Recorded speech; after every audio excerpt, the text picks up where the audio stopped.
We go now to Florida Governor Ron DeSantis, who joins us from Des Moines, Iowa. Good morning to you, Governor. Good morning. You know, when we were in Texas, we saw Florida law enforcement trucks patrolling along that Texas border. I know you've been very supportive of Governor Abbott of Texas. Do you think that immigration should be left up to federal authorities, or do you also plan to have Florida try to use its local law enforcement to arrest migrants? Well, when I'm president, we will, of course, it's a federal issue, a federal interest, but states and localities should absolutely be able to supplement the federal government. And we're in a situation now where the federal government asserts under the supremacy clause of the Constitution that they have the sole dominion over enforcing immigration laws, but they're choosing not to faithfully enforce immigration laws. But supplementing is different than superseding. And as you know, the Supreme Court was asked to weigh in on this in the state of Arizona back in 2012. Are you saying in Florida you're going to use law enforcement to arrest migrants now?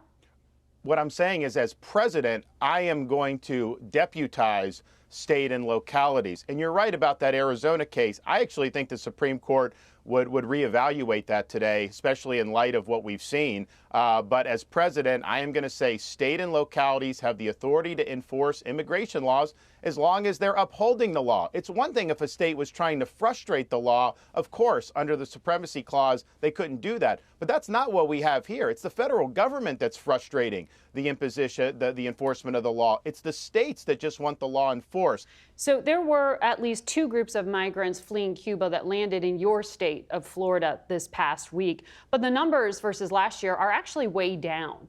The Biden administration said anyone caught at sea will be banned from humanitarian parole programs. Do you believe that the Biden policy has helped Florida? Well, what's helped Florida, Margaret, because the Coast Guard does a good job and they are in charge of that. We started to have a rash of boats coming, and there were a lot of gaps because the Coast Guard didn't have enough resources.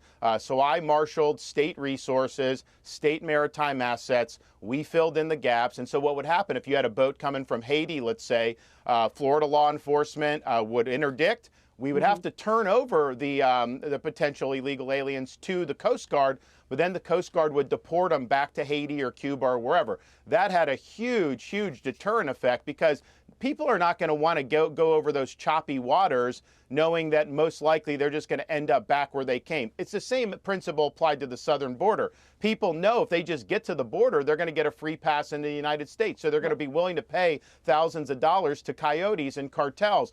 If we have a new sheriff in town on this, and they know they're going back to their home country, you're going to see a dramatic decrease in people that are going to even try this voyage. Well, let me ask you about that, because you said this past week you would like to deport nearly 8 million undocumented migrants. Would you deport those who are waiting asylum legal proceedings before they've had their day in court? Well, what we're going to do is we are going to streamline that. We're going to do a presumption against asylum for the people that come across the border illegally from the traditional countries, which, look, America is a better place to live than some of those countries, but they just don't qualify for asylum. So, yes, they'll be included. We're going to work through that to make sure that we can streamline it. But the idea that you can come to the southern border, I think we can do. I think we could do a lot through executive action. I do think it would be helpful for Congress to do some things on that. And I know the House of Representatives with H.R. 2 is doing that. I would support that. But we have a situation now. You show up at the border, you say the magic words, then they give you a sheet of paper and they say, come back in 2 years, enjoy your stay in America. How is that something that is ever going to get this border under control? And I'll tell you, I'm here in Iowa now, talking to people in New Hampshire, South Carolina, these early states. They're frustrated with how the federal government will treat people coming into our country illegally better than Americans in some respects. Free lodging, free transportation. The Biden administration was charging people to get out of Israel to take them to Greece. I sent planes to Israel. We brought people back free of charge. So we've got to put the American people and our sovereignty first. Our CBS polling shows half the country expects there will be violence from the side that loses in future elections. Do you share that concern about this race?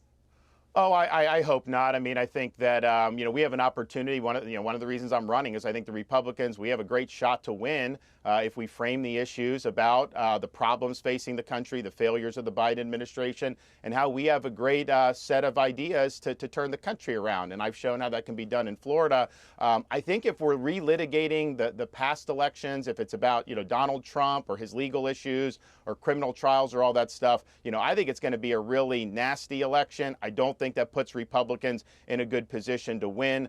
So we need to have an election on the issues. We need a candidate that can win a clear-cut victory, and we need to start looking forward as a country.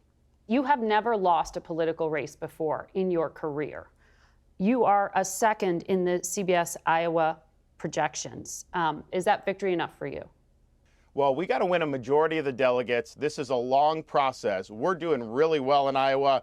I kind of like being underestimated, Margaret, so I hope people kind of say that. But we've got the enthusiasm. When the calendar clicked to 24, you see we got more undecided voters coming out to all our events. So we're going to outwork everybody. But this is a long process. There's a lot that happens to accumulate all these delegates. We're going to do well in Iowa, but we're also going to be competing in all these other states. And I think that there's a lot of real estate. I think a lot of things are going to happen. I wish the former president would actually debate, though. I mean, I think if you're going to stand for nomination, you should be able to stand on a stage to do it. I'm happy to debate him on your program, or if your network wants to host a debate in New Hampshire or South Carolina. But the idea that he can go and just read off the teleprompter for 45 minutes and then go back, back home, that doesn't cut it in Iowa, and that doesn't cut it in a lot of these states. And so let's go, get on the stage, and let's have the debate of ideas. And I hope Donald Trump will be willing to do that.